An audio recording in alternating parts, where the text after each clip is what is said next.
আমরা এখন জিরো ল্যান্ডে যাচ্ছি। এটা হচ্ছে ভারতের কাঁটাতার। তো এই দিক দিয়ে এন্ট্রি করতে হবে। আমরা পানির গবেষণা করব। দাদা যাচ্ছে ইনস্ট্রুমেন্টগুলো নিয়ে।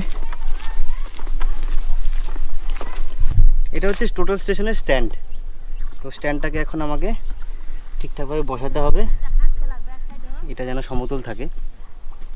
সমতল থাকার বুদ্ধি হচ্ছে আর কলম দিয়ে দেখা, যে কলমটা অন্যদিকে যাচ্ছে কিনা।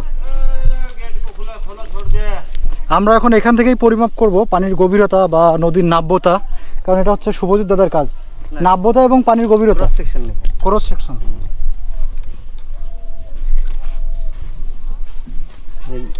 কলমটা যদি ঘুরবে তার মানে হচ্ছে ওই দিকে একটু ঢালু হয়ে আছে। আচ্ছা, এটাকে কি বলা হয় এই যন্ত্রটাকে? এটাকে বলা হয় total station. Total station. Station. এটা তার হচ্ছে ট্রাইপড। ট্রাইপড আচ্ছা আচ্ছা।